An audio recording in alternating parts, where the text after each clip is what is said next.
All right. Hello अस्सलाम वालेकुम sir. Walaikum assalam. Okay, let's start. Right.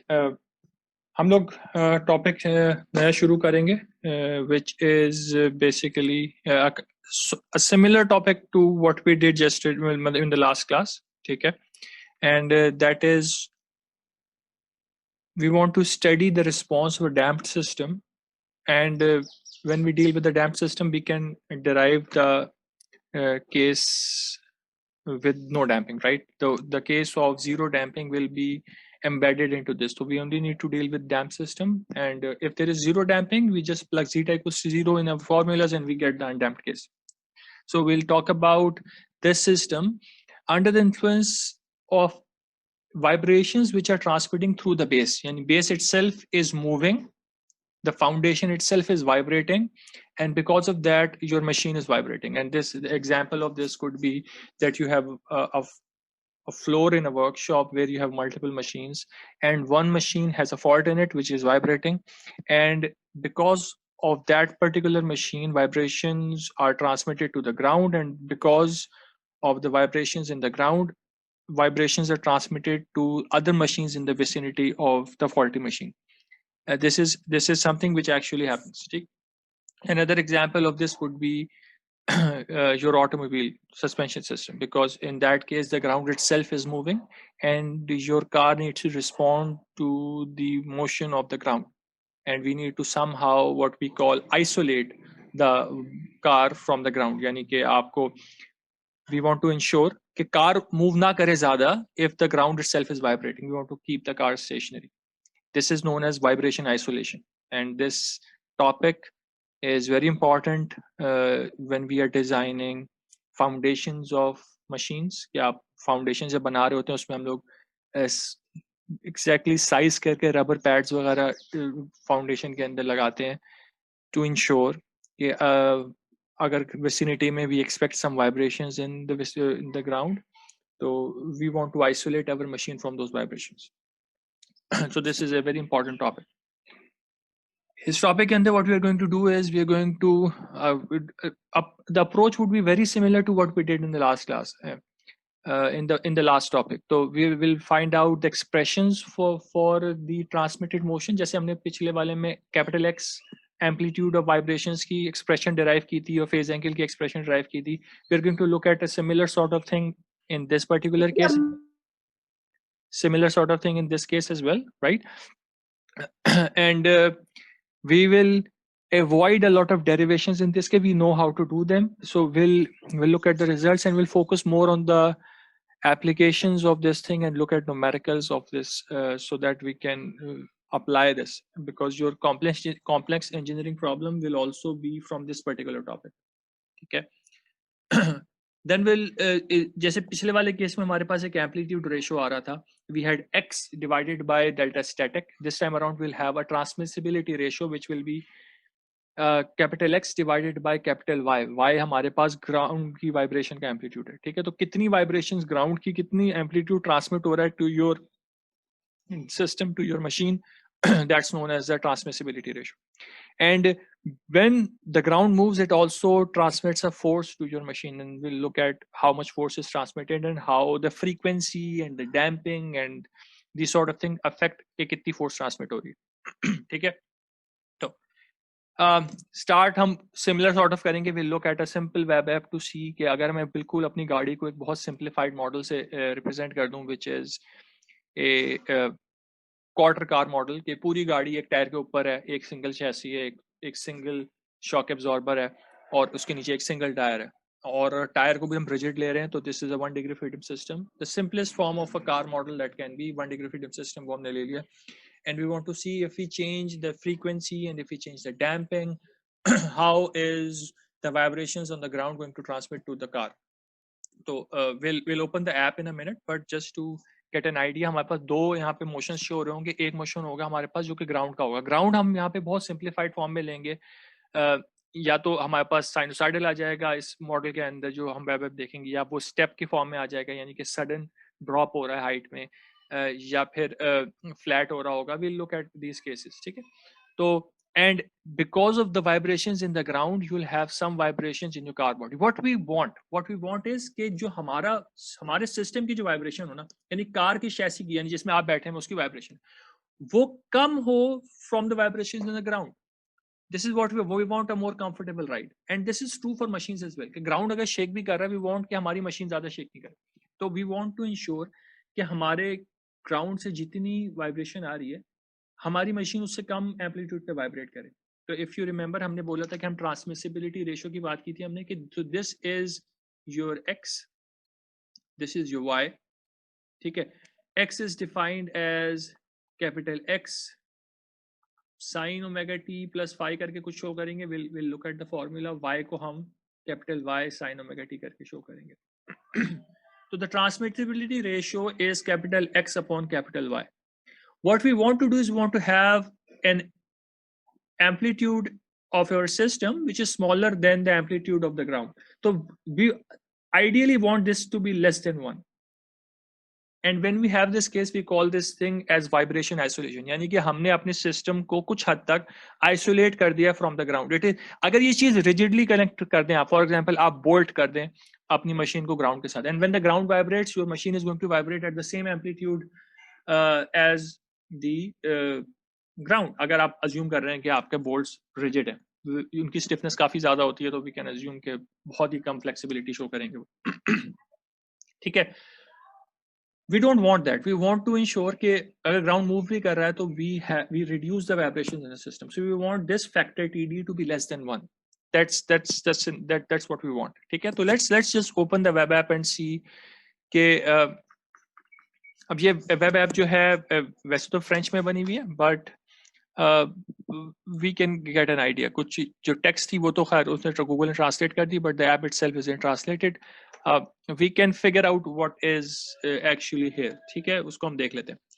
एक दो चीजें इसमें समझने की. पहली चीज ये कि इन्होंने डायरेक्टली ओमेगा एंड जीटा को चेंज नहीं किया हुआ. What they are saying is कि they you can control the speed of the vehicle first of all.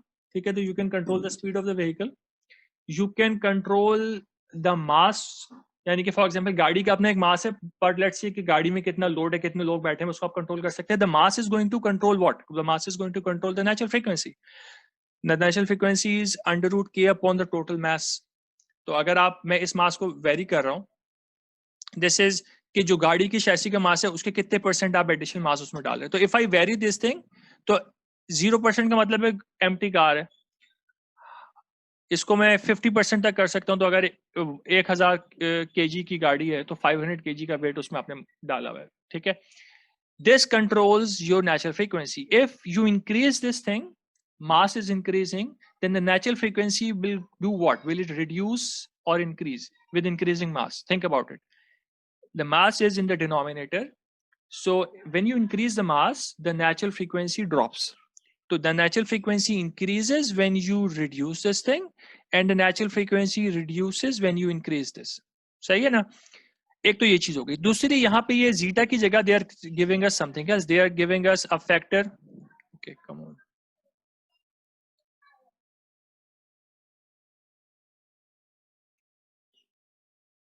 Okay, this is stuck. So let me just restart this thing. Right. जो दूसरा factor इधर दिया हुआ है, that is एक quality factor दिया हुआ है. The quality factor is defined slightly differently from what we are used to. ठीक है, तो हम लोग normally define करते हैं. I'll go back here just to write a few things. हम लोग zeta को कैसे define करते हैं? हम लोग zeta को define करते हैं SC upon CC. ठीक है, उस ऐप के अंदर C को वो लोग H कह रहे हैं. ठीक है, फ्लूइड डैम्पिंग कह रहे हैं उसको, which is the viscous damping. C upon CC. तो and CC for us is 2 under root km. सही. जो quality factor define कर रहे हैं, quality factor is being defined as under root km upon C या upon H वो उसको कह रहे हैं. ठीक है, तो this is sort of like an inverse to what we are doing, but एक फैक्टर 2 भी आ रहा है. तो इसको ज्यादा अभी हमें सोचे, हम लोग क्वालिटी फैक्टर के टर्म ज्यादा यूज नहीं करते, बट जस्ट अंडरस्टैंड हमारे लिए क्या अंडरस्टैंडिंग कि जीटा और क्वालिटी फैक्टर के अंदर इनवर्स रिलेशनशिप है. ठीक है। तो जब क्वालिटी फैक्टर इंक्रीज हो रहा है तो आपका जीटा रिड्यूस हो रहा है, सही है। तो जस्ट रिमेंबर दिस थिंग। अब मुझे इससे बेहतर कोई आप नजर नहीं आई तो I am just using this, थोड़ी सी टर्मिनोलॉजी का डिफरेंस है but we can get through this, कोई इतने मसले वाली बात नहीं। So under root k upon under root k m divided by h इन्होंने किया है, h is the viscous damping that we have, सही, इसमें कोई ऐसी प्रॉब्लम नहीं होनी चाहिए। अब what we want to do, let's say कि आपकी ग्राउंड जो है ना वो साइनोसाइडली चेंज हो रहा है, तो आपकी गाड़ी की वाइब्रेशन आ रही है, we can already see that the motion of the ground is more than the motion of the car. This means that your suspension system is actually performing well. But suspension system is not going to behave like this for all frequencies, for all speeds, because अब आपके case में ground itself is dependent on what? Ground की जो frequency है वो किस चीज पे depend कर रही है?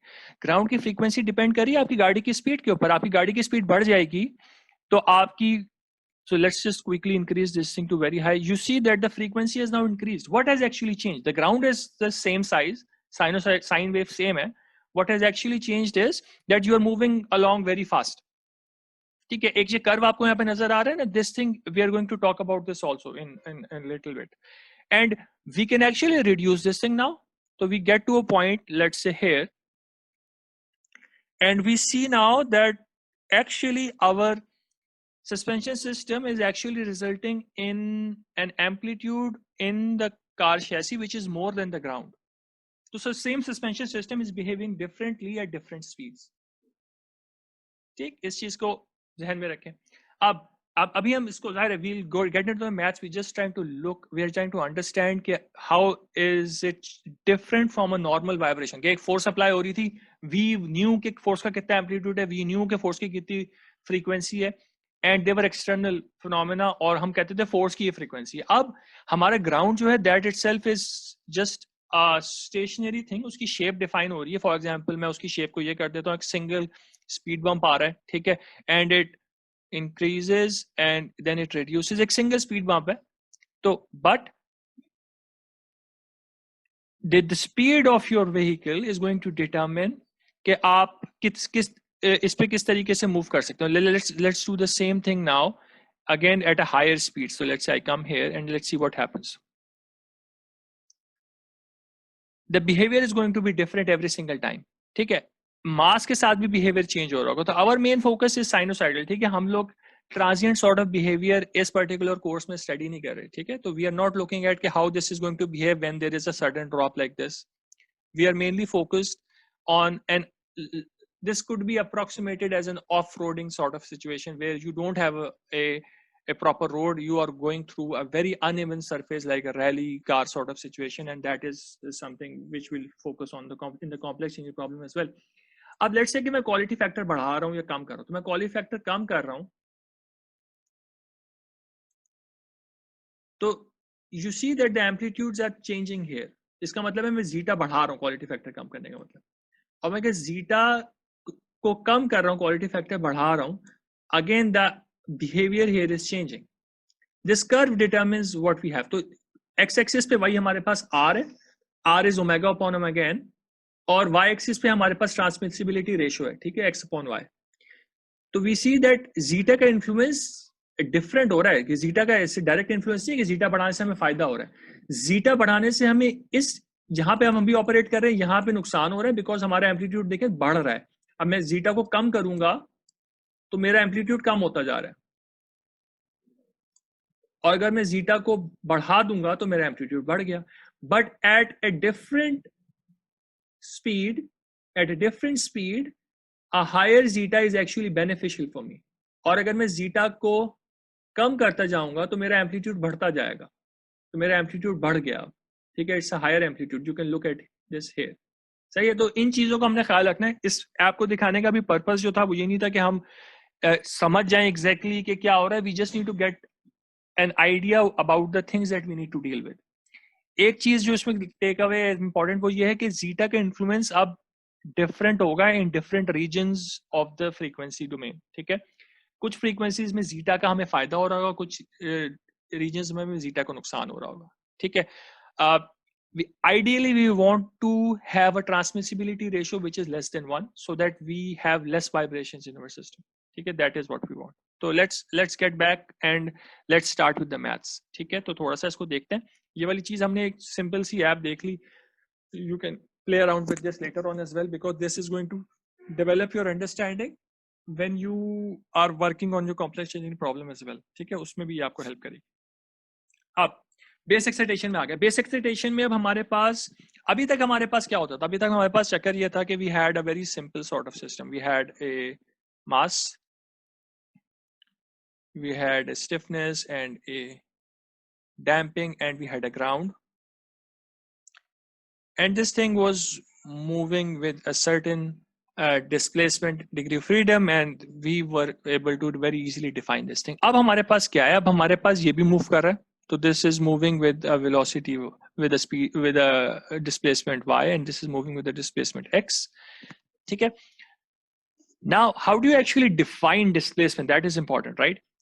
तो आपको एक तो ये बताना पड़ेगा कि आपकी मास का एब्सोल्यूट मोशन क्या. आपके मास का absolute motion is x.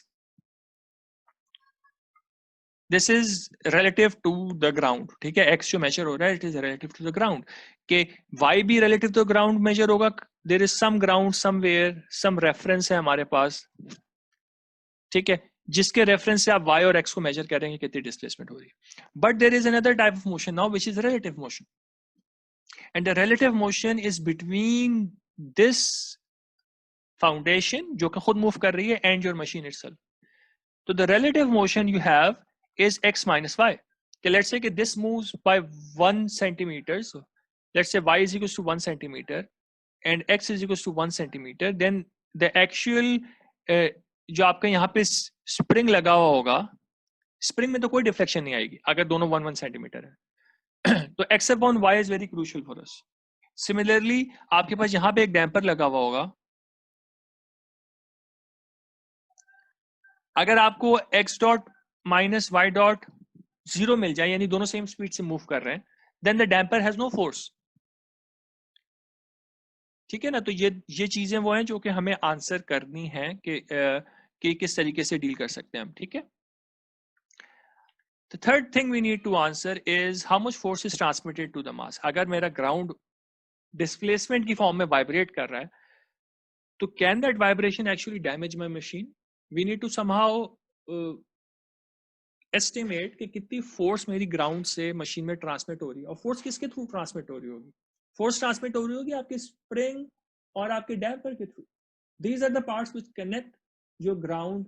Okay, let me actually fix this thing. This thing should be like this. Isolator itself is the spring.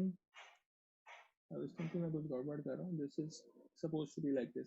कि the isolator itself is a spring and a damper. ठीक है, तो ये कोई अलग से isolator कोई और डिवाइस नहीं है, it's just a spring and a damper. तो आपका जो ग्राउंड है ये आपकी मशीन के साथ स्प्रिंग और डैम्पर के थ्रू कनेक्टेड. तो कोई भी अगर फोर्स ट्रांसमिट हो रही है तो वो आपके स्प्रिंग और डैम्पर के थ्रू ट्रांसमिट हो रही होगी. तो we need to also see कि ये कितनी फोर्स है. ठीक है, तो that's the basic idea of this particular topic. Will try to answer these questions. अब आ जाए कि अगर हम इसकी इक्वेशन बनाना चाह रहे हैं सिस्टम की, तो इस सिस्टम की इक्वेशन बनाने के लिए what will need to do? Will need to draw free body diagram. Free body diagram हम नॉर्मली बनाते हैं. हम कहते हैं ठीक है, मास को आइसोलेट कर देते हैं और यहाँ पे जो फोर्सेस अप्लाई हो रही थी फोर्सेस लगा देते हैं. तो दिस इज एक्स. तो आपको पहले फोर्स का मैग्नीट्यूड डिसाइड करने हैं, उसकी बेस पे डायरेक्शन डिसाइड करनी है. अभी तक हमारा काम बहुत आसान था because one end was fixed. Now both ends are moving. तो आपको फोर्स जो हम लेते थे शुरू में, हमने इफ यू रिमेंबर बात की थी स्प्रिंग्स और डैम्पर्स की फोर्सेस निकालते हुए, we have to assume one end to be moving faster than the other, and based on that we can decide on the direction. So let's assume कि हमारा x is greater than y. In that case our forces will become kx minus y and cx dot minus y dot. और जो displacement हम बड़ी लेते हैं उसके वाले मास के ऊपर the directions are opposite to the displacement. ठीक है, तो हमारे पास this is the free body diagram of the mass. Do we need the free body diagram of the base? We are not interested what is going on here, because base की जो displacement है that is already controlled. ये इसका solution हमें already पता है कि इसका क्या solution है. This is already known to us, so we are not interested in this.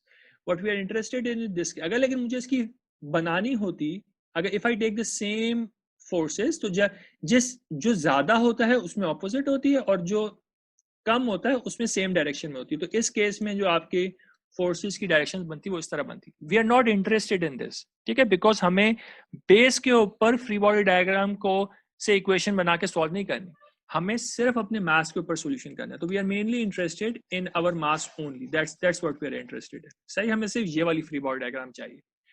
और तरीकेकार हम पहले डिस्कस कर चुके हैं, हमने भी रिवाइज कर लिया कि हम एक डिस्प्लेसमेंट को बड़ा लेते हैं और जिस डिस्प्लेसमेंट को बड़ा ले रहे होते हैं उसके मास के ऊपर direction opposite to the displacement होती है, और जिसकी डिस्प्लेसमेंट को हम कम ले रहे हैं उसके वाले मास के ऊपर डायरेक्शन सेम होती है टू द डिस्प्लेसमेंट. ठीक है, तो हमारे केस में ऑपोजिट आएगा because x is greater than y. Now once we have the free body diagram, we essentially have our equation. ठीक है, हमारी इक्वेशन क्या होती है? Equation is summation F equals to m x double dot. हमारे पास कितनी फोर्सेज है? हमारे पास दो फोर्सेज हैं. ठीक है, दो फोर्सेज है, दोनों फोर्सेज लिख दीजिए. तो we can write the two forces. So we have so let's write that here. So we'll write mx double dot equals to summation f, which is minus, because they are opposite to capital X, opposite to x. ठीक है, तो minus sign के साथ आएंगे, minus के x minus Y minus सी x dot minus y dot. ठीक है, and we can bring this to the other side and we end up with our equation. Up, what do we do from here? The standard practice is कि जब भी हम कोई equation लिख रहे होते हैं, इसमें quantities which are known to us, which are external to our system, ठीक है, जो भी known quantities होती हैं जो कि हमें solve नहीं करनी, उनको हम right hand side पे रखते हैं. और जो भी चीज वेरिएबल है, यानी x1, x2, x3 ऐसी चीजें जो कि हमारे पास वेरिएबल है जो हमें सॉल्व करना है, उनको हम लेफ्ट साइड पे रखते हैं. तो हमारे पास इधर नोन क्या है? हमारे पास इधर known, since this is known to me, ये मेरे पास नोन है, which means y dot is also known to me.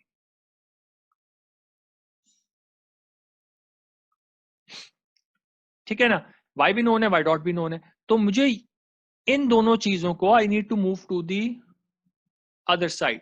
This is what I want to do, and this will help me get the equation in a form which is very similar to what we are used to deal with. ठीक है, तो what we are used to dealing with. तो अब हम लोग ये काम कर लेते हैं, सी वाई डॉट को हम मतलब दूसरी तरफ ले गए, माइनस सी वाई डॉट था, दूसरी तरफ जाके प्लस हो गया, माइनस के वाई था, दूसरी तरफ जाके प्लस हो गया, तो वी गेट दिस इक्वेशन. सही है. अब अगर आपके पास y को हमने जो अज्यूम किया था y equals to capital by sine omega t, then we can plug in our y and y dot. तो हमने y और y डॉट यहाँ पे निकाल के रखा हुआ है, इसको हम अपनी इक्वेशन के अंदर यहाँ पे और यहाँ पे प्लग इन कर सकते हैं. We plug them in, we get a equation which has a sine and a cos term. We now have a very good idea how to combine these two things. तो आप इसको complex exponential की form में या फिर trigonometric ratio से you can combine them together. सही है. तो what we are saying is we can get us we can combine c omega y cos omega t plus ky sin omega t into a single sine term. I want you to try and do this thing. ठीक है,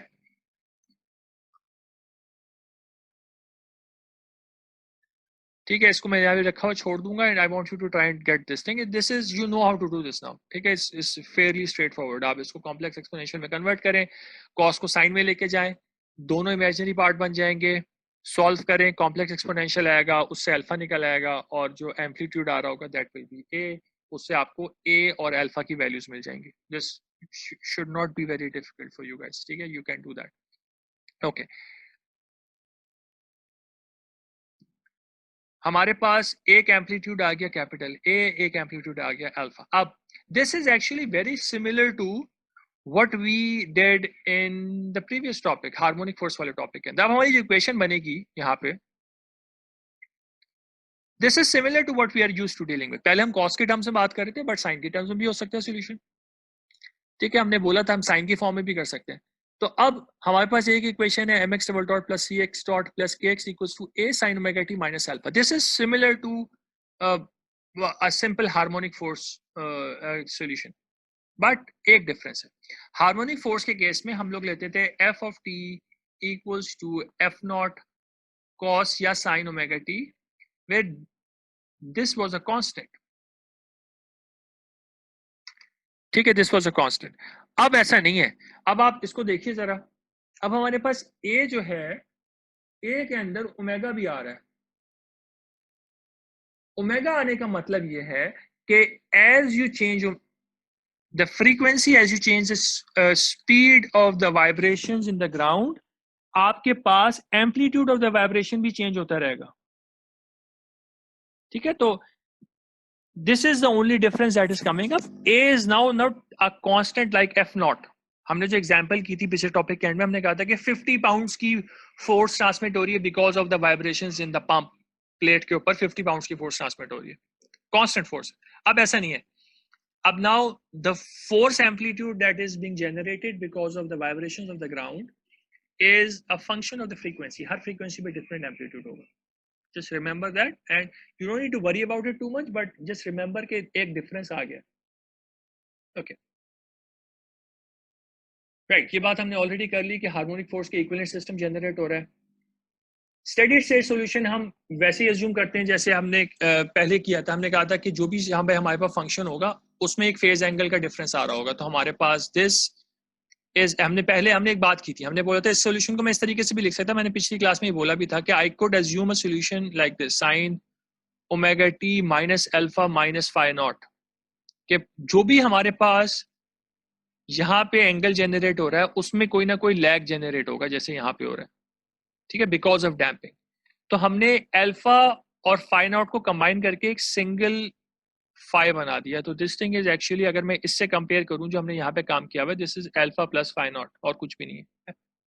ठीक है, तो हमने क्योंकि दोनों constants हैं हमने उसको एक सिंगल कांस्टेंट में कन्वर्ट कर दिया बजाय दोनों कांस्टेंट्स रखने. But you need to understand कि एक लैग जनरेट हो रहा है बिकॉज ऑफ डैम्पिंग. जैसे जैसे डैम्पिंग सिस्टम में बढ़ती रहती है आपका सिस्टम लैग करना शुरू हो जाता है ज्यादा. ठीक है, okay.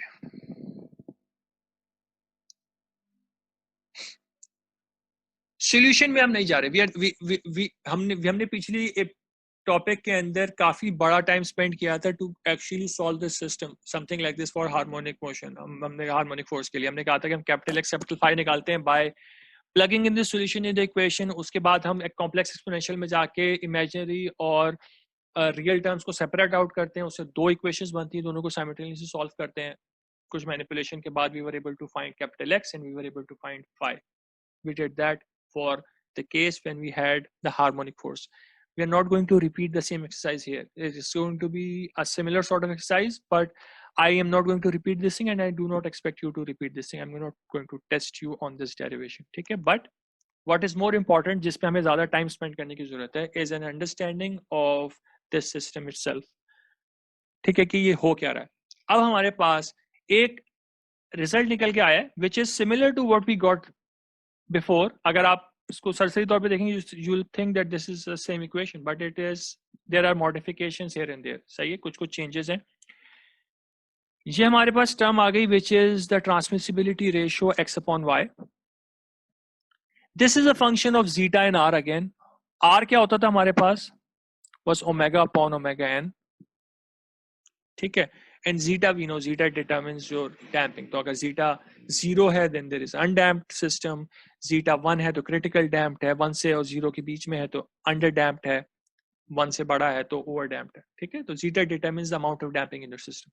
R is just a ratio of the forcing frequency to the natural frequency of the system. ठीक है, ये दो चीजें हो गई. Let's have a look at this transmissibility ratio because that is what I want to focus on today. ठीक है, main जो चीज है वो हमारे लिए इंपॉर्टेंट है कि ट्रांसमिसिबिलिटी रेशियो एक्चुअली होता क्या. This is the diagram of the transmissibility ratio. This is now similar to what we dealt with in the harmonic force. बिल्कुल सेम टाइप की चीज हो रही है. डिफरेंस क्या है, डिफरेंस ये है कि the diagram itself is different because the formula here that we are plotting is different. काम हम सेम कर रहे हैं, हम x एक्सिस पे r को रख रहे हैं. ठीक है, x एक्सिस पे r है और y एक्सिस पे हमारे पास ट्रांसमिसिबिलिटी रेशियो है. ठीक है, और हम एक जीटा सेट करते हैं और एक लाइन प्लॉट कर लेते हैं, फिर दूसरा जीटा सेट करके उसके लिए लाइन प्लॉट कर लेते हैं, we repeat this thing for a number of zeta values. ठीक है, तो हर लाइन यहाँ पे एक जीटा को रिप्रेजेंट कर रही है। ठीक है, और हर जीटा के लिए we know the response at every different frequency, हमें डिफरेंट फ्रीक्वेंसी पे रिस्पॉन्स पता है। सही हो गया। इसमें हमने जो वेब ऐप जब हम देख रहे थे उसमें जो बात की थी, वी सेट के we ideally want that our transmissibility should be less than 1। This अगर ट्रांसमिसिबिलिटी लेस देन 1 है, यानी अगर हम इस रीजन में ऑपरेट कर रहे हैं,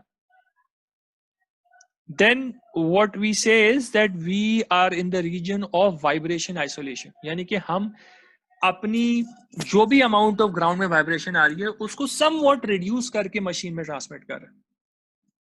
and we want our machine foundation to be designed in such a way कि कोई भी अगर मेरी एक्सपेक्टेड वाइब्रेशंस है सराउंडिंग की, उसको मैं आइसोलेट करूं, ताकि मेरे ग्राउंड में अगर फाउंडेशन वाइब्रेट कर रही है तो मेरी मशीन वाइब्रेट नहीं करे।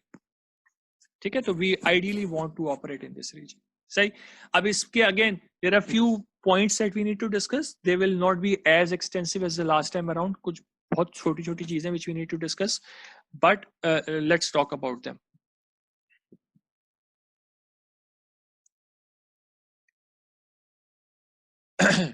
The value of TD is unity for R equals to 0 and R equals to under root 2. This comes up from the formula itself. ठीक है, ये पूरा जो सारे आपकी for all values of zeta आप R equals to 0 के ऊपर भी एग्जैक्ट ट्रांसमिट कर रहे हैं, यानी कि आप एक स्टैटिक डिस्प्लेसमेंट दे दें ग्राउंड को अगर आप एक स्टैटिक डिस्प्लेसमेंट दे देंगे तो आप की पूरी मशीन भी मूव हो जाएगी। यानी कि मैं बोलूं कि मैंने मशीन पहले ग्राउंड पे माउंट की हुई थी, अब मैंने एक कंक्रीट ब्लॉक रखा, उसके ऊपर मशीन को माउंट कर दिया, पूरी मशीन शिफ्ट हो गई। तो that's just a constant displacement you are giving to the ground foundation. ठीक है, सेम चीज दोबारा हो रही है at an R equals to under root 2। ये R equals to under root 2 actually बहुत इंपॉर्टेंट है हमारे लिए, बिकॉज इसके बाद और इससे पहले बिहेवियर डिफरेंट है। वी कैन सी दैट जितनी रेजोनेंस शो हो रही है, रेजोनेंस कैसे पता चल रहा है हमें हो रही है, रेजोनेंस हो रही है because there is a peak, maximum displacement जहां पे आ रही है, मैक्सिमम ट्रांसमिसिबिलिटी जहां पे हो रही है, this is the resonance. Resonance जहां पे हो रही है that all of those are occurring before R equals to under root 2, सब कुछ उससे पहले पहले हो रहा है। और R अंडर रूट 2 के बाद जो रीजन है उसमें सारे displacement transmissibility are less than 1 under root 2 के बाद सब वैल्यूज लेस देन 1 है, विच मीन्स कि आप वाइब्रेशन आइसोलेशन रीजन में एंटर हो जाते हैं as soon as you get to R more than under root 2. ठीक है, this point would be important to us when we are designing foundations for machines. ठीक है, आपकी for an undamped system R equals to 1 के ऊपर resonance होगी। For any other system resonance का जो formula that will come up, कि कब किस R के ऊपर रेजोनेंस होती है वो आ जाएगा आपके पास। ये बात हमने ऑलरेडी कर ली कि जब आपका R greater than under root 2 है, you have a vibration isolation. Vibration isolation कह रहे हैं TD लेस देन 1 को for any amount of damping, चाहे कोई भी डैम्पिंग हो आपको वाइब्रेशन आइसोलेशन मिलेगी, but damping has some effect and we need to talk about it. For R less than under root 2, यानी इस रीजन के अंदर damping has a positive impact, यानी smaller damping leads to larger amplitudes of vibration. ठीक है, तो 0.1 के लिए रेजोनेंस पे आपको ट्रांसमिसिबिलिटी अराउंड 5 मिल रही है, 0.2 के ऊपर अराउंड 3.5 मिल रही है, 0.25 के ऊपर अराउंड 2.8 मिल रही है, और 0.5 के ऊपर 1 पॉइंट समथिंग मिल रही है, 1 के ऊपर अगेन सबसे कम नजर आ रही है जो हमें यहाँ पे मिल रही है। उसको बढ़ाते जाएंगे तो this will keep on going down. तो डैम्पिंग का पॉजिटिव इम्पैक्ट है। On the other side of under root 2, damping has a negative impact, and this is actually counterintuitive. हम लोग अभी तक तो हमारे जहन में ये आता था कि डैम्पिंग से फायदा ही होना चाहिए, बट ऐसा हो नहीं रहा। In this region, in the region of vibration isolation, a smaller amount of damping actually results in better vibration isolation. तो ये 0.05 का कर्व है, 0.05 का कर्व ऐसे आके, and this curve is coming here, और जो zeta equals to 1 का कर्व है, this curve is the one which is coming here. So higher zeta is resulting in a higher transmissibility. Although, right, so we have said कि r equals to under root sort of हमारे पास एक boundary की तरह behave कर रहा है. इसके आगे और पीछे जो बिहेवियर है हमारी ट्रांसमिसिबिलिटी का वो चेंज हो रहा है. इससे पीछे हमें जो ट्रांसमिसिबिलिटी है वो ग्रेटर देन 1 मिल रही है r equals to under root 2 से कम में, और r equals to under root 2 से ज्यादा में हमारे पे हमें ट्रांसमिसिबिलिटी लेस देन 1 मिल रही है, which is the region of vibration isolation. दोनों तरफ हमारे पास डैम्पिंग का बिहेवियर भी डिफरेंट है. ठीक है, डैम्पिंग का बिहेवियर हमारे पास डिफरेंट है, और हमारे पास r less than under root 2 पे हमें डैम्पिंग का पॉजिटिव इंपैक्ट मिल रहा है, यानी डैम्पिंग रिड्यूसेस ट्रांसमिसिबिलिटी, और r greater than under root 2 पे हमें डैम्पिंग का नेगेटिव इंपैक्ट मिल रहा है. ठीक है, और इसको किस तरीके से डील करना है, विल लुक एट इट, और इसके कॉन्सिक्वेंसेस क्या है, इसका हमें क्या डैम्पिंग को खत्म कर देना चाहिए, all of this will talk about. तो don't worry about it too much, we are just trying to listen, trying to understand के एक्चुअली फिगर हमें शो क्या कर रही है. ठीक, रेजोनेंस किधर हो रही है, that's another question that we need to talk about. Resonance हो रही है हमारे पास TD by dr equals to 0 अगर मैं करूं इसका derivative with respect to r, उसको 0 के इक्वल पुट करके r को सॉल्व करूं, we get this particular value. Now this is not of a similar form. अब पहले हमारे पास जो बन रही थी, हमारे पास एक ओमेगा से n से ओमेगा d बना था which was 1 minus zeta square under root, फिर एक ओमेगा r बना था which was the resonant frequency which was 1 minus 2 zeta square under root. They were all of a similar form. This time around it is not like that. ठीक है, तो थोड़ा सा different है, but it's still a function of zeta, and it will still, if you look at this figure, जैसे जैसे zeta बढ़ता जा रहा है, ये पीछे की तरफ peak shift हो रही है. ठीक है, peak 1 के ऊपर है at, हमने यहाँ पे बोला था कि अगर zeta 0 है तो resonance is at r equals to 1, but we can see that zeta equals to 1 के ऊपर ऐसा नहीं हो रहा. ठीक है, zeta equals to 1 के ऊपर you are getting a peak which is before r equals to 1. ठीक है, एक तो ये चीज हो गई. दूसरी चीज ये हो गई कि this formula is now actually applicable to any zeta. Harmonic force के केस में हमने बोला था the resonance is only occurring when r was between 0 and 1 by under root 2. उसके बाद रेजोनेंस नहीं होती, वो मोनोटोनिकली डिक्रीजिंग कर्व्स बनते हैं, if you remember and if you have revised the videos. इस केस में ऐसा नहीं है. If you put zeta equals to this will still give you a peak. ठीक है, तो in this case but the peak will be very small. जैसे zeta equals to 1 की पीक बहुत छोटी है as compare to let's say 0.1 और 0.05 की पीक तो इस कर्व के अंदर शो ही नहीं हो रही.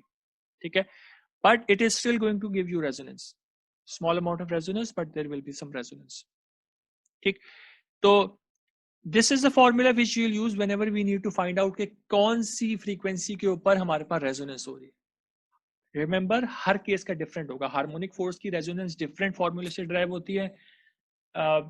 डिस्प्लेसमेंट ट्रांसमिसिबिलिटी की रेजोनेंस अलग फॉर्मूले से ड्राइव होती है. बाद में हमारे पास एक मास अनबैलेंस का केस आएगा, उसकी रेजोनेंस का फॉर्मूला कुछ और होगा. तो you just need to refer to the correct topic and get the correct formula to find out कि किधर रेजोनेंस हो रही होगी. सही, इस ग्राफ को I just plotted it to just to show you के ये एक्चुअली पीक किस तरीके से शिफ्ट हो रही है विद जीटा. तो अगर मैं अब चेक करूं कि किस आर के ऊपर मेरे पास पीक आ रही है, तो जैसे जैसे मैं डैम्पिंग रेशियो बढ़ा रहा हूं तो it is starting from 1 and it is coming down, and at zeta equals to 4 you are getting a resonance at r equals to 0.4. ठीक है, रिमेंबर कि r क्या होता है, r is equals to omega upon omega n. तो omega equals to r omega n. तो अगर 0.4 आ रहा है, इसका मतलब ये है कि 0.4 टाइम्स ओमेगा n के ऊपर, यानी अगर आपके पास 100 rpm ओमेगा n था तो 40 rpm पे रेजोनेंस आ रही है, which is very far away from your natural frequency. तो नेचुरल फ्रीक्वेंसी को देख के हम ये नहीं बोल सकते कि नेचुरल फ्रीक्वेंसी अवॉइड करानी है. हमने बात पिछले टॉपिक में की थी, नेचुरल फ्रीक्वेंसी अवॉइड नहीं करानी. Depending on the case you have, depending on the type of loading you have to check कि रेजोनेंस की क्या फ्रीक्वेंसी होगी बेस्ड ऑन योर सिस्टम, और उस रेजोनेंस फ्रीक्वेंसी को अवॉइड करना है. ठीक है, तो आपको जीटा की देखते हुए आप अपनी रेजोनेंट फ्रीक्वेंसी यहां से निकाल सकते हैं, and this will be the frequency which you need to avoid so that your system does not vibrate at a larger amplitude. ठीक, ओके. कोई क्वेश्चन हो तो please either write it in the chat box और ask away. कोई उसको ज्यादा wait करने की जरूरत नहीं, you can just stop me and ask anything if you want. Okay,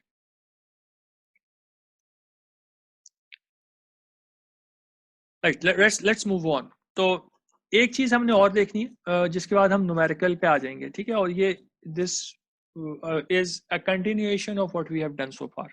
सही, वो ये है कि फोर्स कितनी ट्रांसमिट हो रही है. फोर्स जो ट्रांसमिट हो रही है दैट इज एक्चुअली, हमने बोला था फोर्स जो ट्रांसमिट हो रही है that is being transmitted with the damper and spring. तो हम केस अपना यहाँ पे ड्रॉ कर लेते हैं. हमारे पास मशीन है, वो एक स्प्रिंग और डैम्पर के साथ, एक ग्राउंड के साथ या फाउंडेशन के साथ कनेक्टेड है. मास की डिस्प्लेसमेंट x है, फाउंडेशन की डिस्प्लेसमेंट y है. This is k and this is c. सही, तो जो मास को फोर्स फील हो रही है,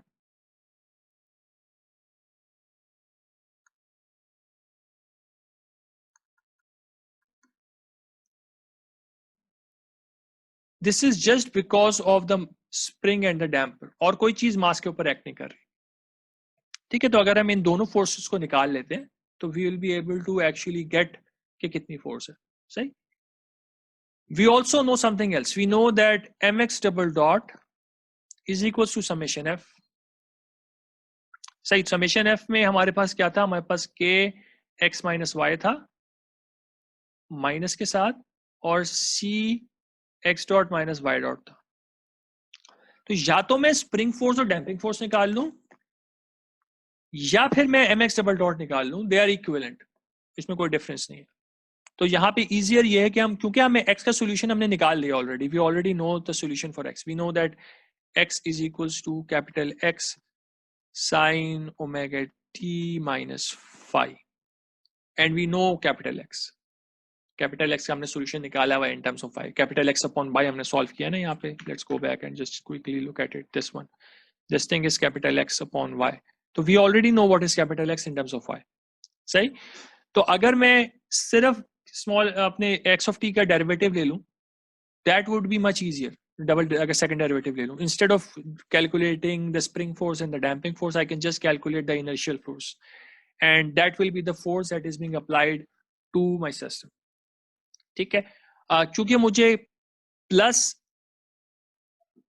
damping force plus spring force चाहिए थी, पॉजिटिव चाहिए था, यहाँ पे दोनों नेगेटिव आ रहे हैं, तो इनको पॉजिटिव करने के लिए हमने अपनी इनर्शियल फोर्स को नेगेटिव कर दिया, and that is written here. सही, सेकंड डेरिवेटिव ऑफ सॉल्यूशन ले लिया, उसको हम सॉल्व कर सकते हैं. हमने दो दफा डेरिवेटिव लिया, एक दफा साइन से कॉस हुआ, दूसरी दफा कॉस से साइन हुआ. कॉस से साइन आने में माइनस साइन चेंज हुआ, तो माइनस माइनस प्लस हो गया. दोनों डेरिवेटिव में ओमेगा बाहर आया, तो you get an omega square here. सही है, तो this is the force that is transmitted. F equals to m omega square x and sin omega t minus phi. It's still a sinusoidal force. Plus, there is something else. The magnitude of force is dependent on omega. तो जैसे जैसे omega change होगा, the amount of force that is acting on the system is going to change. सही, इसमें हम एक चीज और कर सकते हैं. हम एक चीज ये कर सकते हैं कि हम इसके अंदर x का सॉल्यूशन प्लग इन कर सकते हैं, जो हमने अभी देखा था x अपॉन y से. हमने y को मल्टीप्लाई करा दिया, तो this entire thing is your magnitude x. ठीक, hopefully you guys are following what we are doing. तो अब आई नीड टू नाउ, अभी इसमें बस सब कुछ नॉन डायमेंशनल है, बट सिवाय ये एक m आ रहा है यहाँ पे, which I don't want it to be here. तो what I can do is I can divide by k and I can multiply by k. ठीक है, m upon k is equals to 1 upon omega n square. That will help. ठीक है, तो अगर मैं सिर्फ इस पार्ट को देखूं, तो this part happens to be what we get k omega square upon omega n square y, and the entire parenthesis bracket term is there. This becomes ky into r square. Omega upon omega n is r multiplied by this entire thing, and I can take ky to the other side. अब ky है, K times displacement is a force, ठीक है, K delta force होती है, spring force के units हैं, तो this becomes non dimensional, non dimensional हो गया ये, right hand side is non dimensional, तो हमने पूरी चीज को नॉन डायमेंशनल फॉर्म में कन्वर्ट कर दिया, ठीक है। तो इससे हमें क्या फायदा हो रहा है? इससे हमें फायदा ये हुआ कि we can plot a similar sort of diagram for force transmissibility as well. तो I can plot this factor ft upon ky by plotting this thing by उसी तरीके से x एक्सिस पे r रखेंगे, y एक्सिस पे हम ft upon ky को रखेंगे और डिफरेंट जीटा के लिए प्लॉट्स कर लेंगे, ठीक है। तो लेट्स सी के what this actually gives us. बहुत डिफरेंट सी डायग्राम आ रही है एंड इसमें एक दो पॉइंट्स हैं जो कि हमें समझने की जरूरत है, ठीक है, जो इंपॉर्टेंट पॉइंट्स हैं। दोस पॉइंट्स आर मेनली कि जीटा का क्या इन्फ्लुएंस है, डैम्पिंग का क्या इन्फ्लुएंस है। पॉइंट वही है जो पहले हो रहा था, वो ये है कि आपके पास √2 एक बाउंड्री के तौर पे एक्ट कर रहा है, ठीक है। √2 के ऊपर डिस्प्लेसमेंट ट्रांसमिसिबिलिटी इज 2, ठीक है। इससे पीछे जीटा का बिहेवियर कुछ और है, इसके बाद जीटा का बिहेवियर कुछ और है, ठीक। तो डिपेंडिंग ऑन कि आप किधर आपकी ऑपरेटिंग रिजीम क्या है, तो आपका ओमेगा और ओमेगा एन के रिलेशनशिप क्या है, तो आपका ओमेगा और ओमेगा एन अगर लेस देन √2 है तो higher zeta is actually benefiting you, because कम जीटा के ऊपर फोर्स ज्यादा ट्रांसमिट हो रही है और हायर जीटा के ऊपर तो this particular case is zeta equals to 1, तो this one is zeta equals to 1, ठीक है, and this is zeta equals to 0। तो हायर जीटा के ऊपर आपकी कम फोर्स ट्रांसमिट हो रही है, but after √2 it switches again. So here you have a negative impact of higher damping. So as you are increasing your zeta, you have a higher amount of transmitted force. So this all is doing us, इसका हमें फायदा क्या हो रहा है इस चीज को समझने का? तो that's a question that should pop up in your head now. कि why is this important? This is important because आप की मशीन का ओमेगा एन many times आपको डिजाइन करना पड़ रहा होगा by designing your natural frequency. ठीक है, आपको खुद से डिजाइन करना पड़ा होगा, आप उसकी फाउंडेशन को सिलेक्ट करेंगे, आप उसकी कौन सी वाइब्रेशन आइसोलेशन रबर पैड्स लगाने हैं वो खुद से सिलेक्ट करेंगे, ठीक है। तो once you do that it will be possible for you to actually make sure कि आप किस रीजन में ऑपरेट करना चाह रहे हैं। आप √2 से पहले ऑपरेट करना चाह रहे हैं, √2 के बाद ऑपरेट करना चाह रहे हैं, ठीक है। एंड बेस्ड ऑन दैट आपको डिफरेंट बिहेवियर्स मिल रहे होंगे। आपको अगर √2 से आप पहले ऑपरेट कर रहे हैं तो आपको वाइब्रेशन आइसोलेशन नहीं मिल रही, बट आपकी ट्रांसमिटेड फोर्स कम है, ठीक है। You have a transmitted force which is relatively can be relatively small, but you will have displacements which are there, तो आपकी मशीन वाइब्रेट जरूर कर रही होगी, तो फटीग लोडिंग होगी सिस्टम पे। But if you go beyond √2 you can have vibration isolation, but you'll need to ensure कि आपके सिस्टम में डैम्पिंग कम हो। डैम्पिंग कम होने का हमें फायदा ये होगा कि आपकी फोर्स भी कम ट्रांसमिट होगी, प्लस आपको वाइब्रेशन आइसोलेशन भी मिल रही होगी बेहतर। हमने बोला था वाइब्रेशन आइसोलेशन रीजन में डैम्पिंग का नेगेटिव इंपैक्ट होता है, तो जैसे जैसे डैम्पिंग बढ़ती जाती है आपको हायर ट्रांसमिसिबिलिटी डिस्प्लेसमेंट की मिल रही होती है, ठीक है। तो आप इसमें बहुत सारे कॉन्फ्लिक्टिंग गोल्स हैं and you need to review this thing. And इस पर जो समझने की जरूरत है वो ये है कि आपकी डिस्प्लेसमेंट ट्रांसमिसिबिलिटी में क्या रीजन्स हैं, दो √2 आर से पहले और बाद में। फोर्स ट्रांसमिसिबिलिटी में क्या दो रीजन्स हैं, √2 से पहले और बाद में। आपकी डैम्पिंग का क्या इन्फ्लुएंस आ रहा है दोनों केसेस में, and what is our objective. Our objective is to actually ensure the lowest amount of displacement in our system and the lowest amount of damping in our system, sorry, lowest amount of force in our system, ठीक है। Force भी कम से कम होनी चाहिए, displacement भी कम से कम होनी चाहिए, दोनों चीजें कम करनी, कहीं ना कहीं कोई कॉम्प्रोमाइज करना पड़ेगा। तो when we actually design a system you will need to actually think about both of these things, ठीक। कोई क्वेश्चन हो please stop me and ask. सही, I know we have discussed a lot of things and we now can focus on some problems so that we can make some sense of what we are trying to do, ठीक है। numericals इतने मुश्किल नहीं होंगी, you will find that they are relatively straightforward, they are simple applications of what you have studied so far, ठीक है, बहुत simple चीज होंगी। So let's look at a numerical and it should make sense because वो एक ऐसी example है जो कि you can relate to easily. Right, an automobile is more, बिल्कुल वही सिस्टम है जो हमने वेब ऐप में देखा था. अब हम उसकी डिस्प्लेसमेंट एम्पलीट्यूड को कैलकुलेट करना चाह रहे हैं एट अ सर्टेन स्पीड. ठीक, तो वी ऑलरेडी आर फेमिलियर के ये क्या बिहेवियर हम स्टडी कर रहे हैं. ठीक है, वो ऐप के थ्रू. तो an automobile is modelled as a single degree freedom system vibrating in the vertical direction. तो we are not concerned about कि वो हॉरिजॉन्टली उसकी क्या एक्सेलरेशन हो रही है, क्या हो रहा है. कांस्टेंट स्पीड पे गाड़ी मूव कर रही है. वी आर सेइंग के स्पीड फिक्स्ड है गाड़ी की. Our focus is only on the vertical vibrations. Horizontally क्या हो रहा है, we are not concerned about it, and we are modeling our system as a 1 degree freedom system as shown here. गाड़ी की शैसी पे पूरा मास है. ठीक है, एवरीथिंग इज देयर. कोई लोग बैठे हुए हैं, गाड़ी का अपना मास है, whatever is there is included in this mass. एक सिंगल शॉक एब्जॉर्बर है, उसकी कोई डैम्पिंग होगी, उसकी कोई स्टिफनेस होगी. And the tire is modeled as a rigid tire which is at all times in contact with the ground. So we are not modeling the fact that your car can be airborne at some point. ठीक है, गाड़ी jump नहीं कर रही. It is always in contact with the ground. That's an assumption that we're making, because अगर वो ground को leave करेगी, that becomes a non-linear problem, and we are not focusing on that. ठीक है, वो चीज हम मॉडल नहीं कर सकते अभी with the knowledge that we have right now.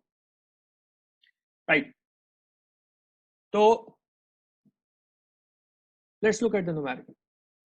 Automobile आ गई हमारे पास, 1 डिग्री फ्रीडम सिस्टम है.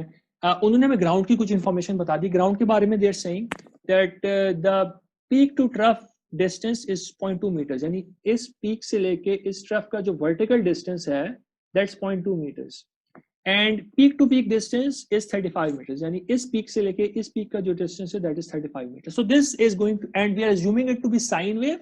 तो with these two information we can actually define our sine wave completely. हमें पीक टू पीक डिस्टेंस पता चल गया और हमें क्रेस्ट टू ट्रफ पता चल गई, and we can define our sine wave with that. We'll do that, but right now we have enough information to actually decide कि हमारी ground की क्या shape है.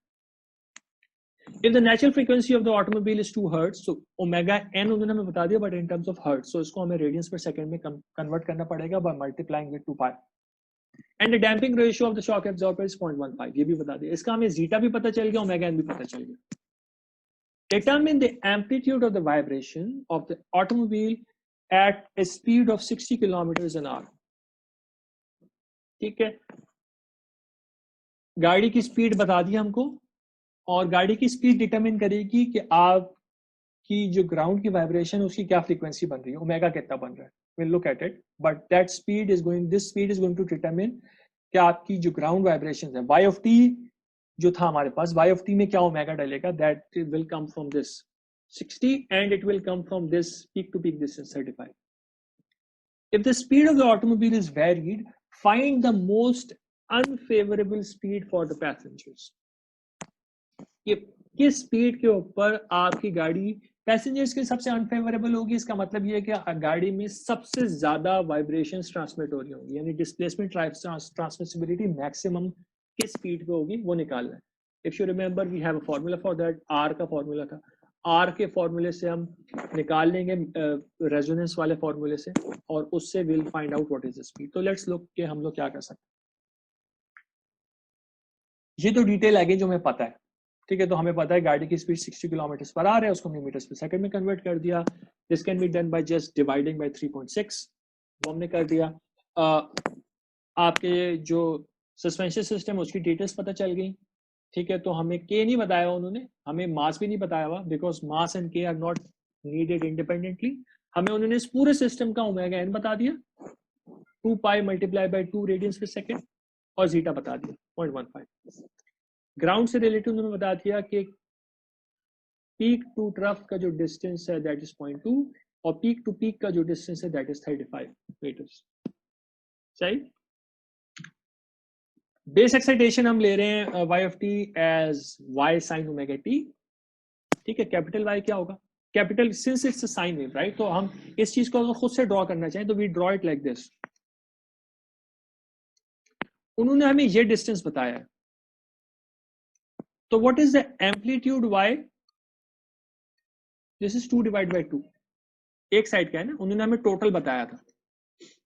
सही। तो हमें एक साइड का पता करना है, तो हमें कैपिटल वाई पता चल जाएगा as the crest to trough आपका जो डिस्टेंस है डिवाइड बाय 2.2 हमें टोटल बताया था उन्होंने, हम इसको 2 से डिवाइड कर देंगे तो हमें कैपिटल वाई पता चल जाएगा।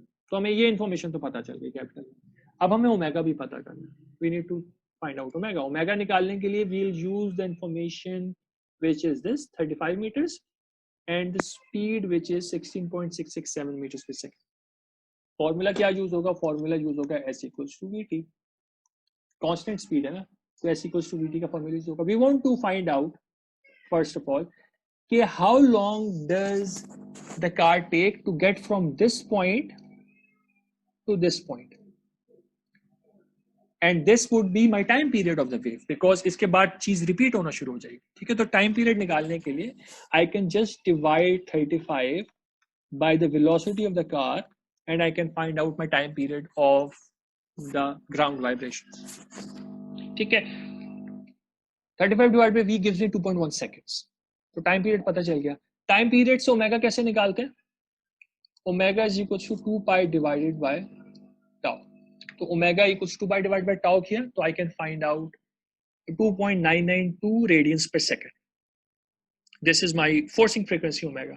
अब फोर्सिंग फ्रीक्वेंसी पता चल गई, नेचुरल फ्रीक्वेंसी आपको ऑलरेडी पता है 4 पाई है, तो you can find out your R, omega upon omega N, तो आर भी पता चल गया। अब नाउ रिमेंबर कि हमारे पास जो डायग्राम थी, डायग्राम की शेप इस तरह की थी। मैं एक रफ सी शेप बना रहा हूं। It started at 1, it was 1 at √2 और उसके बीच में it went on like this.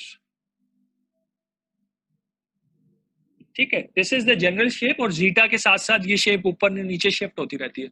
अगर जीटा में रिड्यूस करूंगा तो यहां से ये चीज ऊपर चली जाएगी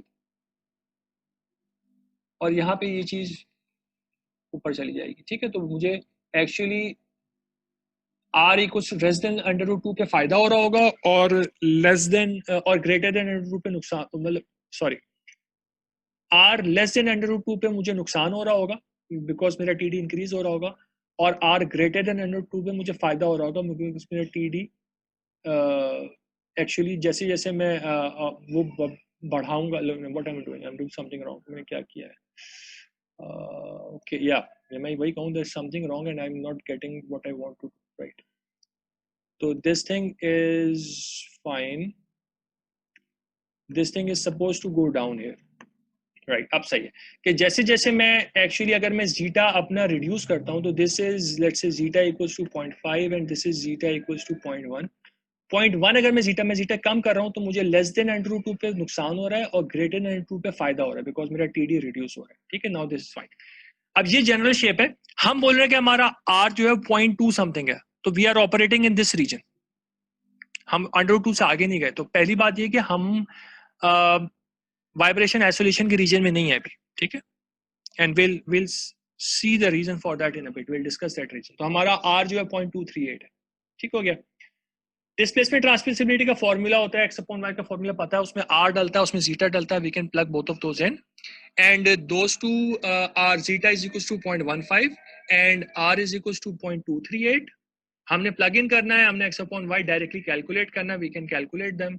y हमें पता है तो we can multiply this entire factor with capital Y, this is y and this is the entire factor which is written here. सही है, इससे मल्टीप्लाई किया तो हमारे पास x निकल के आ गया। अब पहली चीज जो पता चल रही है इससे वो क्या पता चल रही है कि मेरा x is more than y, which means कि I am not in the region of vibration isolation. ठीक है, हम वाइब्रेशन आइसोलेशन में नहीं है, उसकी कोई ना उसकी एक वजह है and we need to look at that. ठीक है, we need to look at that and we'll understand that once we find out कि मेरी मैक्सिमम रेजोनेंस, जो मेरी रेजोनेंस हो रही है यानी मैक्सिमम डिस्प्लेसमेंट ट्रांसमिसिबिलिटी किस स्पीड पे होगी। We need to look at that. सही है, तो लेट्स सी।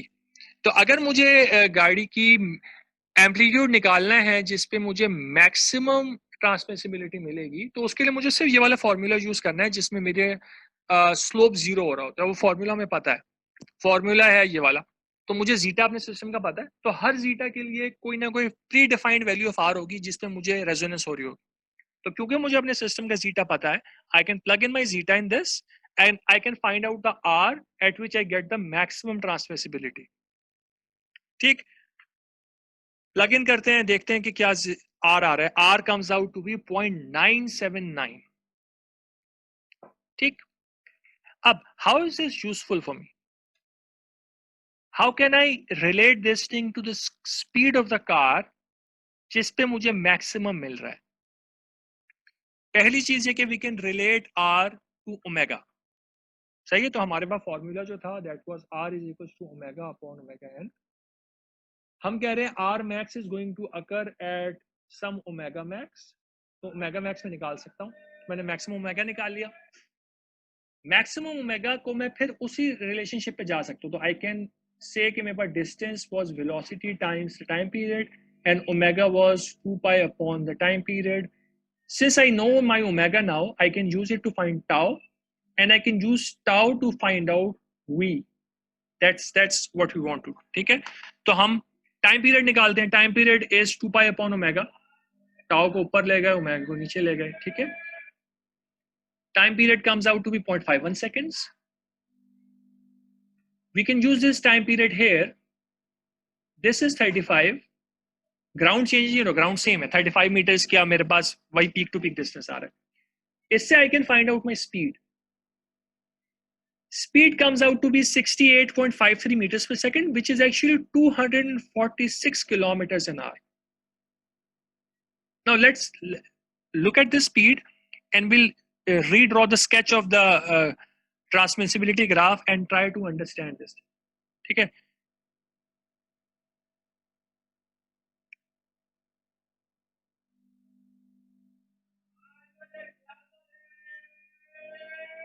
बना देते हैं फिर भी can just. This is under root 2.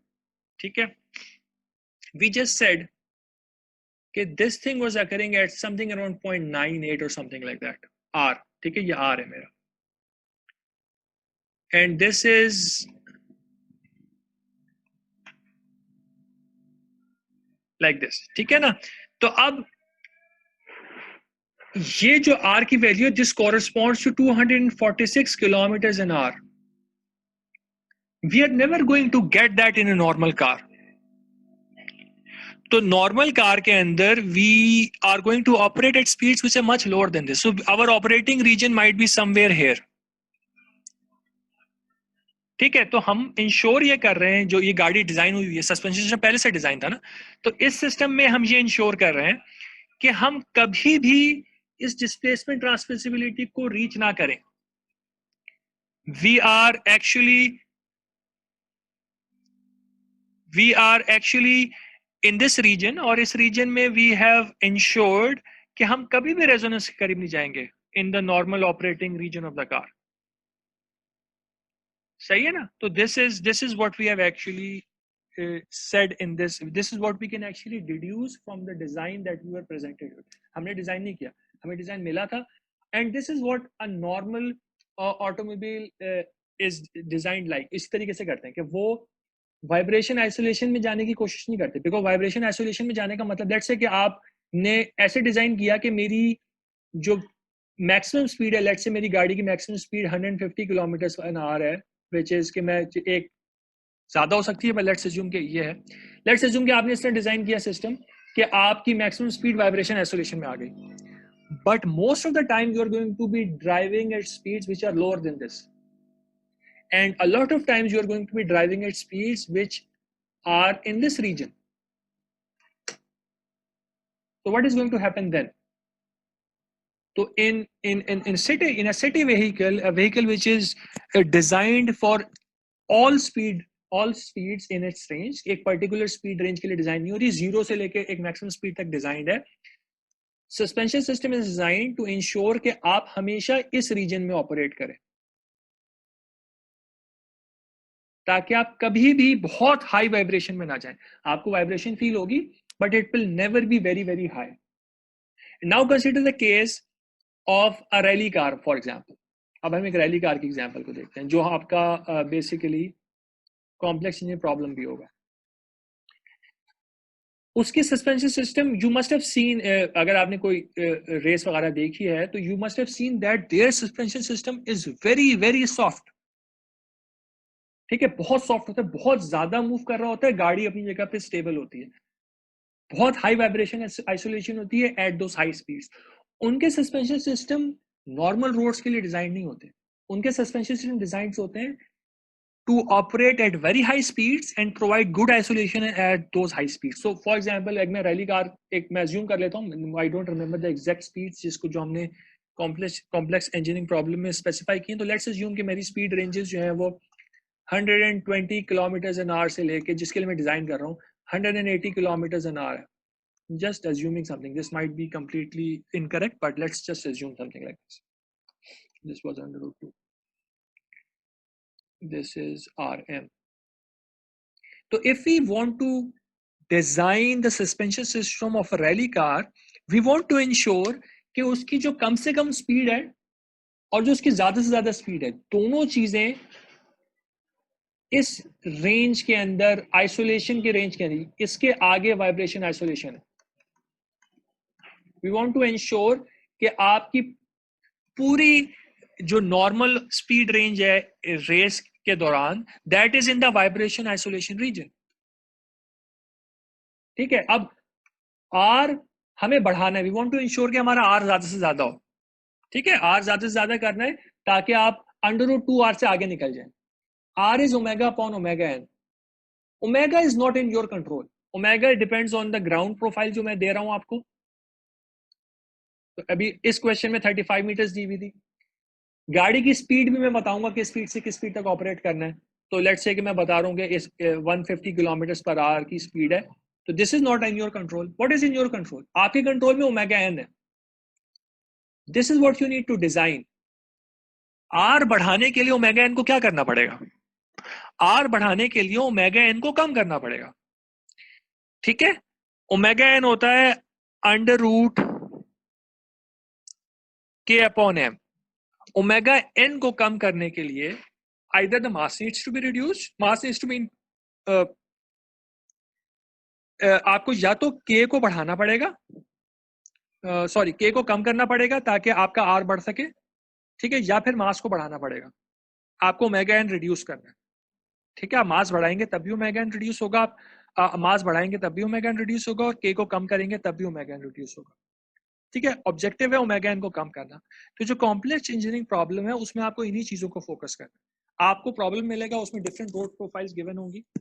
ठीक है, वो मैं भी खोल के दिखा भी देता हूँ, but when I open this thing this diagram will be lost, so let me just complete my talk and then get to that. हमें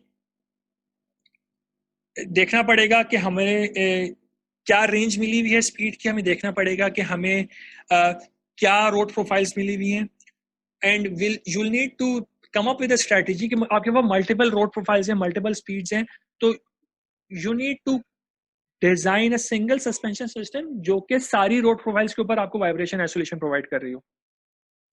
एंड अगेन ये क्या हो रहा है, हमें फायदा किस चीज का हो रहा है, हमें कंट्रोल क्या करना है, हमें डिस्प्लेस, हमें के को कंट्रोल करना है। के को कंट्रोल करने से हमारी नेचुरल फ्रीक्वेंसी चेंज होगी, उससे हमारा आर इंक्रीज हो जाएगा। इसमें जीटा का डायरेक्टली कोई रोल नहीं आ रहा, लेकिन जीटा सिस्टम में हमें रखना जरूर है, बिकॉज जीटा के बगैर आप जब गाड़ी को स्टार्ट करेंगे, you will start the vehicle at some speed, right? Zero से शुरू करते हैं ना, आप ऐसा तो नहीं कर सकते आप डायरेक्टली 150 किलोमीटर से स्टार्ट करें। तो what will happen in that case, अगर आपकी जीटा है ही नहीं, तो जब आप बहुत लो स्पीड से स्टार्ट कर रहे होंगे तो आपके एम्पलीट्यूड यहाँ पे बहुत हाई होंगे। तो we want to have a zeta जो कि यहाँ पे एम्पलीट्यूड को कम करे, बेशक इसके बाद हमें वाइब्रेशन आइसोलेशन थोड़ी कम मिल रही होगी, लेकिन we want to also ensure that we have some zeta in the system so that we can start the vehicle from stationary position and we don't get too much vibrations when we are at lower speeds. ठीक है, तो conflicting goals है, आपको trial and error करना पड़ेगा, direct numerical की तरह solve नहीं हो सकता, थोड़ी सी वर्किंग करनी पड़ेगी टू गेट दैट डन। मेरे पास अभी इस जो करंट जूम का सेशन इसको खत्म होने में 4 मिनट है, तो probably I can show you this thing so that now you'll have a much better understanding of what this complex problem is. पिछली दफा हमने बात की, अब हमें प्रॉब्लम ये कह रहा है कि we have we have to design the suspension system of a rally car having a mass, known mass है. Speed range हमें उन्हें बता दी 80 to 150 kilometers an hour है. The suspension system should be designed in a way that it provides vibration isolation on a wide variety of road profiles. 5 हमने road profiles assume कर लिए, ठीक है. सबको sine waves assume करना है. Peak to peak distance उन्होंने बता दिया 10, 15, 25, 30, 35. Speeds भी बता दिया. Now you have a numerical for reference. You can look at it. ठीक है, to relate to this. And we have whatever we have studied, we have to use that to select the stiffness and damping for the suspension system. Now इसके लिए आपको थोड़ी सी research भी करनी पड़ेगी. Actual range of stiffness और damping होती क्या है for this sort of vehicles. And then you can't just say कि ये चीज मुझे इंटरनेट पे मिली थी तो ये होना चाहिए. You have to use your understanding and use your learning, which what you have studied in this topic, to actually find out what will be the transmissibility in the ranges that you have selected. ठीक है, और सारी profiles पे काम कर रहा है कि नहीं कर रहा है, सारी स्पीड्स पे काम कर रहा है कि नहीं कर रहा है. ठीक है, उसके लिए अगर आपको लॉजिक बिल्ड कर सकते हैं कि मैं फला स्पीड और फला रोड प्रोफाइल यूज करूंगा तो सब पे सेटिस्फाई हो जाएगा. And you right that down कि मैंने ये सिलेक्ट की है स्पीड, ये सिलेक्ट की है प्रोफाइल, अगर इस पे सिस्टम आइसोलेशन कर रहा है तो बाकी सब पे भी करेगा. I will accept that. अगर आपने सब पे ट्रायल करना है, सब पे ट्राई करके दिखा दें. आपको कहीं ना आपने इसमें ये शो तो जरूर करना है कि आपके केस में कुछ क्वेश्चंस हैं जो आपको आंसर करने पड़ेंगे. तो I will upload this today now. मैंने अभी तक नहीं किया था बिकॉज अभी तक I knew you wouldn't be able to relate this to what you studied. ठीक है, तो अब I am going to today upload this thing. इसकी डेडलाइन इज 2 February. ठीक है, 10% वेटेज है. ग्रुप्स ऑफ 3 में आप सबमिट कर सकते हैं, not 4. If you want to make groups of 2 you can do that. Avoid submitting it individually unless कोई बाकी भी नहीं बचा. बट अगर 2-3 लोग इंडिविजुअली सबमिट कर रहे हैं देन दैट्स अ प्रॉब्लम. ठीक है, अपने सेक्शंस में ग्रुप बनाइएगा. ठीक है, and we'll look what to do with this. ठीक हो गया. तो अभी इस चीज को मैं अपलोड कर देता हूँ. we still have some time to cover. मैं सिर्फ मुझे आप rejoin करें. I'll not take too long now. I'll end this session in like 5 minutes, but please rejoin. Let me wind it up and then we can end this session. Thank you. Right. So हमने I'll just explain a numerical that we need to do in the next class. We'll not talk about it. मैं solve नहीं करेंगे, अभी class में करेंगे. आखिरी numerical है, topic complete हो जाएगा अगली क्लास के start में. So but I just want to introduce this thing and then we'll stop. I'm not going to, because I understand कि बहुत ज़्यादा information आज की क्लास में transmit हो गई. So we'll just discuss this thing, understand what we need to do and then we'll stop. हमें करना क्या है अब? We have a design problem जिसमें this is something which you'll be doing. अगर आप किसी भी ऐसी जगह जाते हैं जहाँ पे आप लोग कुछ मशीन वगैरह इंस्टॉल करा रहे हैं, वहाँ पे इससे सिमिलर काम होते हैं. ठीक है, तो वो थोड़े से ज्यादा इजी तरीके से किए हुए होते हैं. There is sheets which are already prepared, इसमें आपको डाटा फिल करना होता है, बट एसेंशियली बैकएंड पे काम यही हो रहा होता है. सही. तो क्वेश्चन क्या? क्वेश्चन ये एयर कंडीशनर वेइंग 1 kilonewton यानी वेट दिया हुआ है, मास नहीं दिया हुआ है, is mounted on a platform which is subjected to harmonic oscillations at a certain frequency 500 RPM के ऊपर. वाइब्रेशंस उस प्लेटफॉर्म में ऑलरेडी हैं. ठीक है, और हम ऑब्जेक्टिव ये है कि हमें अपने एयर कंडीशनर को आइसोलेट करना है फ्रॉम दोस वाइब्रेशंस. ठीक है, तो we need to somehow design the foundation of the system so that हमारा एयर कंडीशनर वाइब्रेट ना करे, कम से कम वाइब्रेट करे. ठीक है, and they say that we need to achieve 80% isolation. This is a way we can define things. ठीक है, तो 80% TD जो होता है ना, this is x upon y and I can define so let's say कि अगर मैं बोल रहा हूँ कि 80% isolation है, इसका मतलब ये है कि मेरा TD होना चाहिए 1 minus 0.8 equals to 0.2. ठीक है, 80% आइसोलेशन का मतलब है कि 20% ट्रांसमिसिबिलिटी. ठीक है, 1 से माइनस करा देते हैं, 100% से माइनस करा देते हैं. तो आपको TD equals to 0.2 चाहिए. This is given to us. हमें उन्होंने ऑलरेडी बता दिया कि x upon y कितना होना चाहिए. हमें काफी ज्यादा स्ट्रॉन्ग आइसोलेशन करानी है. ठीक है, वी नीड टू आइसोलेट 80% यानी सिर्फ पॉइंट, यानी कि अगर 1 सेंटीमीटर की डिस्प्लेसमेंट आ रही है, 1 सेंटीमीटर बहुत ज्यादा, ऐसा होता नहीं है, कम होता है, अगर 1 सेंटीमीटर की डिस्प्लेसमेंट आ रही है in your foundation, then only 0.2 centimetre की 0.2 सेंटीमीटर की डिस्प्लेसमेंट आनी चाहिए in your air conditioner system, 80% कम, सही है ना। उन्होंने हमें 2 जीटा की वैल्यूज बता दी कि हमने बोला कि जीटा अगर इतना है या इतना है, तो बता दीजिए कि आपको कितनी स्टिफनेस रिक्वायर्ड होगी of the isolation system so that आपकी टीडी वैल्यू 0.2 हो जाए, सही है। तो इस क्वेश्चन में कुछ की पॉइंट्स हैं जिनको पिक करके you should be able to directly get an idea what you need to do. सबसे पहली चीज, they are talking about vibration isolation. Vibration isolation is a case of base excitation. पहली चीज, अगर ये रैंडम सवाल के में नजर आ रहा है, this should tell you that this is a case of base excitation. Isolation की बात हो रही है। Secondly, isolation की बात हो रही है, तो we know isolation occurs at r greater than √2. तो we want a value of r which is more than √2. सही है। when isolation occurs, it is negatively affected by damping. ये हम बात ऑलरेडी कर चुके हैं। जितनी ज्यादा डैम्पिंग होगी उतनी कम हमें आइसोलेशन मिलेगी, यानी टीडी उतना बढ़ता जाता है। But we need damping to avoid high amplitudes during startup. जब आप स्टार्ट कर रहे हैं मशीन को, तो आपने फॉर एग्जांपल आपने इस पॉइंट पे ऑपरेट कर, लेट्स अज्यूम कि आपने यहां पे ऑपरेट करना है, बट यहां पे ऑपरेट करने के लिए you need to start the machine at 0 omega and then you get to this point. तो आपका होगा क्या कि you need to pass through this point, and since the vibrations are external to us, तो this number is not in our control. ये हमारे control में नहीं है, बाहर से वाइब्रेशंस आ रही हैं, तो हम ये नहीं कर सकते कि हम बोलें कि हम क्विकली इस वाइब्रेशन को पास थ्रू कर जाएंगे। This is external to us. तो इन ऑर्डर टू इंश्योर के एट आर वैल्यूज बिलो √2 हमें बहुत ज्यादा हाई अमाउंट ऑफ वाइब्रेशंस ना मिले, तो we do keep some amount of damping in the system. तो उन्होंने बोला 2 सॉल्यूशंस निकाल लीजिए, एक जीटा इक्वल्स टू 0 के लिए, एक जीटा इक्वल्स टू 0.1 के लिए, ठीक। And this is what we are going to do. तो we are going to solve this numerical in the next class इंशाल्लाह। अभी हम इसको स्टॉप करते हैं and I'll upload the complex engineering problem. उसके लिए जो information required है, that information you already have from today's lecture. ठीक है, तो please review it and start solving it. It should not take you very long. कुछ घंटे का काम है, रिपोर्ट मिला के, ज्यादा बड़ा काम नहीं है। बहुत अगर आपको ऐसा लग रहा है कि आपको बहुत ज्यादा काम करना पड़ रहा है, तो you are off track. ठीक है, think about the most efficient way you can solve that problem.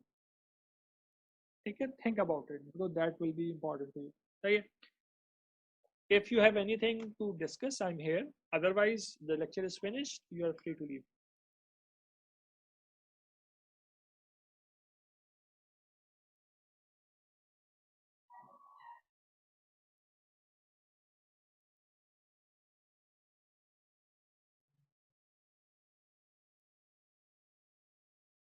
Okay, so let's end this lecture, inshallah. On Tuesday, we are going to continue this lecture. Thank you. Assalamu alaikum.